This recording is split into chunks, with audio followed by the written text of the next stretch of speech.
Assalamualaikum warahmatullahi wabarakatuh. Sahabatku dimanapun Anda berada, berjumpa lagi dengan saya. Salam sehat bagi kita semua. Jadi di kesempatan kali ini saya berbagi sedikit ilmu kepada teman-teman yang masih mengalami anxiety psikosomatis. Jadi di sini saya adalah orang yang pernah mengalami apa yang teman-teman rasakan seperti anxiety psikosomatis. Saya terkena gangguan cemas ini hampir 3 tahun. Nah, jadi di sini apa saja yang saya rasakan dan bagaimana cara saya mengatasinya. Saya adalah orang kampung, jauh dari perkotaan, sehingga ketika awal saya terkena gangguan cemas ini, saya tidak tahu apa yang saya alami, apa yang saya harus lakukan, karena saya tidak pernah pergi ke spesialis saraf dan spesialis penyakit jiwa, karena saya tidak tahu apa yang saya alami dan saya rasakan. Karena untuk pergi berobat jauh dari perkotaan, saya tidak tahu sebelumnya bahwa saya ini orang yang terkena anxiety psikosomatis. Karena saya tidak pernah mencari di YouTube, saya kira bahwa saya hanya sendiri yang mengalami gangguan cemas ini. Setelah 1 tahun 5 bulan, 1,5 tahun, saya cari-cari di YouTube terkait dengan apa saja keluhan yang saya rasakan, sehingga ada channel yang saya temukan, Dr. Andri Psikosomatik. Jadi channel beliau itu sangat luar biasa, dan akhirnya saya samakan apa yang Dr. Andri tersebut katakan, ciri-ciri orang yang terkena anxiety psikosomatik ini seperti apa. Akhirnya lama kelamaan saya cocokkan dengan apa yang dia katakan dengan apa yang saya rasakan. Ternyata betul, semua yang disebutkan saya merasakan. Keluh-keluhan yang saya rasakan seperti perasaan takut, takut pingsan, takut dengan keramaian, takut gila, takut dengan kematian. Nah, semua sensasi-sensasi atau keluhan-keluhan yang disebut ternyata ada di dalam diri saya, sehingga saya bisa memvonis diri saya bahwa saya ini terkena anxiety psikosomatik. Jadi setelah itu saya periksa ke spesialis penyakit dalam. Saya hanya divonis bahwa hanya memiliki penyakit GERD, gangguan lambung. Tapi saya tidak percaya, karena yang saya rasakan itu begitu parah. Saya tidak ada nafsu untuk melakukan sesuatu, malas, kerjaannya tidur, mengurung diri, karena yang saya rasakan adalah perasaan takut, cemas yang berlebihan, sangat cemas. Lama kelamaan setelah saya mengikuti perkembangan dari apa yang saya rasakan, setiap hari saya takut pingsan, memikirkan hal itu, tapi saya tidak pernah pingsan. Nah, ini anehnya teman-teman, ketika kita memiliki anxiety psikosomatik ini, walaupun setiap hari kita merasa takut pingsan, tapi tidak pernah terjadi. Walaupun setiap hari kita merasa mau jatuh sempoyongan, tapi tidak pernah terjadi apa-apa terhadap diri kita.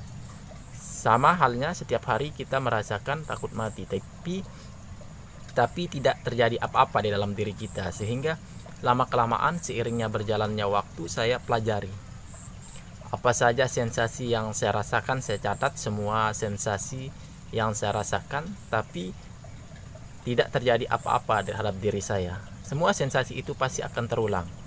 Apa yang kita rasakan kemarin, pasti hari ini kita merasakan.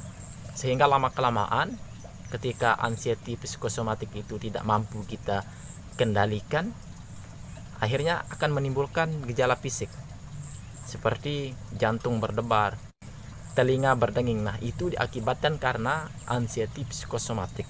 Sehingga sebelum Anda pergi ke dokter spesialis saraf, lebih baiknya Anda itu jangan memvonis diri Anda. Tapi jika Anda tidak memiliki biaya atau jauh dari kota atau jauh tempat praktik dari spesialis saraf, jangan khawatir, tinggal Anda samakan. Jika Anda merasa cemas, merasa takut, panik yang berlebihan, pasti Anda sudah pasti memiliki anxiety disorder psikosomatik. Karena pada dasarnya ada orang yang memiliki penyakit anxiety ini sudah ada sejak baru lahir, faktor genetik sudah ada, orang itu memiliki rasa cemas, sehingga semakin besar rasa cemas itu semakin bertingkat. Nah, besar kemungkinan terkena anxiety psikosomatik. Jadi yang teman-teman lakukan adalah kunjungi spesialis saraf. Nah, jadi ketika Anda sudah didiagnosa memiliki anxiety psikosomatik ini, Anda itu lega. Nah, ketika Anda sudah periksa ke spesialis dalam, jika Anda tidak memiliki penyakit apapun yang membahayakan diri Anda itu merasa sehat, tapi badan Anda rasakan sangat sakit, cukup Anda katakan saya ini sehat. Ketika kita sudah periksa dengan spesialis dengan penyakit-penyakit tertentu, kita puas terhadap diri kita bahwa badan kita ini sehat. Nah, jika Anda memiliki cemas terus Anda divonis penyakit yang sangat luar biasa, penyakit yang berbahaya, maka itu akan membuat Anda semakin panik dan cemas. Tapi ketika Anda didiagnosa penyakit normal, tidak diagnosa bahwa yang ada di dalam diri Anda tidak memiliki penyakit tertentu, kalian enjoy dan katakan bahwa ini saya sehat. Nah, ternyata itu adalah halusinasi, bahwa tidak terjadi apa-apa terhadap diri kita, hanya saja perasaan cemas yang berlebihan. Nah, terus yang saya lakukan ketika hal-hal itu terjadi pada diri saya, setelah saya ikuti channel Andri Psikosomatik, Dr. Andri, saya belajar dan kadang bisa sembuh tanpa obat. Tapi memang tidak mudah. Kita hanya bisa mengolah pikiran kita. Kita memang bisa katakan bahwa kenapa tidak berpikir positif saja, tapi kita yang merasakan sangat sulit. Oleh sebab itu, Anda itu harus melatih diri Anda. Belajar berpikir positif memang susah, tapi jika kita ada kemauan dan tekad semangat yang kuat, pasti Anda akan bisa. Karena sejatinya penyakit ini bagaimana cara kita supaya tanamkan semangat dan tidak putus asa, karena itu sudah menunjukkan bahwa Anda itu mau sembuh. Setelah itu yang Anda lakukan adalah kunjungi siapa yang Anda percaya untuk ngobrol, seperti alim ulama. Mungkin di agama yang lain cari siapa yang menjadi alim ulama Anda. Misal di Islam ada kiai, ada ustadz. Nah, silahkan Anda kunjungi itu, memperdekatkan diri kepada Allah. Jadi setelah kita kunjungi ulama, mungkin kita akan dikasih saran kita memiliki penyakit ini, mungkin kita akan dikasih doa dan lain sebagainya. Karena itu yang pernah saya alami, teman-teman. Nah, itu cara saya mengatasinya. Saya kunjungi, karena ketika kita menemukan orang yang membuat kita nyaman, nyambung berbicara, nyambung konsultasi, pasti rasanya plong.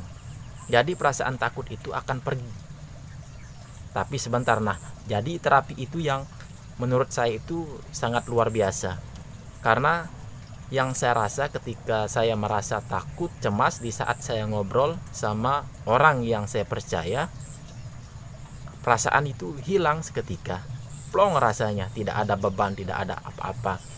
Nah, jika Anda merasakan seperti takut mati, takut pingsan di tempat keramaian secara tiba-tiba, tinggal Anda istirahat, tarik napas yang panjang, kelola. Jangan sekali-kali Anda cemas dan panik. Nah, Anda tarik napas yang panjang. Nah, setelah Anda kunjungi ustadz, kiai yang membuat Anda nyaman, tapi jangan Anda kunjungi orang yang berpikir negatif terhadap Anda, yang sering mengatakan terhadap Anda, kenapa Anda kurus sekali. Karena ketika kita bertemu sama orang terus kita dikatakan kenapa Anda kurus sekali, pasti kita akan cemas. 1 minggu, 2 minggu pasti kita akan memikirkan hal tersebut. Karena ketika kita mendengarkan orang yang berbicara terhadap diri kita itu semakin cepat direspon oleh tubuh kita, sehingga itu kita semakin cemas. Saya dulu seperti itu. Ketika ada teman yang mengatakan kenapa kurus sekali, nah dalam 1 minggu itu saja yang saya pikirkan, semakin cemas, semakin panik. Nah, jadi teman-teman itu hindari orang-orang yang ngomong negatif terhadap diri Anda. Anggap, nah itu hal-hal biasa, jangan dianggap hal penting, buang saja pikiran-pikiran seperti itu. Selanjutnya yang Anda lakukan adalah walaupun orang lain mencaci maki Anda, walaupun orang lain mengatakan apa-apa terhadap diri Anda, tenang saja, jangan pikirkan. Dan latih diri Anda mulai saat ini, jangan egois. Jadilah orang yang sabar, jangan cepat marah, jangan cepat tersinggung, karena ini sangat berdampak terhadap diri kita, teman-teman. Oleh sebab itu, hal-hal sederhana tapi itu bisa manfaatnya sangat luar biasa untuk mengatasi anxiety psikosomatik ini, karena itu yang saya alami dan rasakan. Banyak orang yang bisa sembuh dari anxiety psikosomatik ini tanpa obat, asalkan kita ikhtiar dekatkan diri pada Allah. Saya dulu waktu saya terkena lagi parahnya, saya betul-betul meningkatkan ibadah kepada Allah untuk meyakinkan diri kita, kita minta pertolongan, kita minta petunjuk. Selesai sholat maghrib, kita berzikir, sering-sering menyebut nama Allah, subhanallah walhamdulillah wa la ilaha illallah wallahu akbar. Nah, itu adalah salah satu yang dapat menyembuhkan kita dari gangguan cemas ini. Memperbanyak berzikir kepada Allah, mengingat Allah. Jika tidak memiliki kesibukan, silahkan memperbanyak ibadah kita, sholat-sholat sunat, untuk membuat hati kita tenang. Karena ketika kita sholat, ibadah diperbanyak, maka hati kita akan tenang. Apalagi kita memperbanyak sholawat supaya hati kita itu lebih nyaman, tidak panik, tidak takut. Nah, jadi di sini saya bukan berbicara teori, tapi ini adalah pengalaman yang pernah saya alami dan saya rasakan. Semoga teman-teman itu semakin semangat dan optimisme bahwa penyakit ini bisa disembuhkan, asalkan Anda itu tekad, kemauan, dan percaya diri. Anxiety psikosomatik ini pasti akan pergi dari diri Anda. Nah, jadi hal-hal sederhana tapi bisa menyembuhkan Anda. Mungkin ini saja yang bisa saya sampaikan di kesempatan kali ini. Semoga bermanfaat. Silahkan share ke sosial media Anda.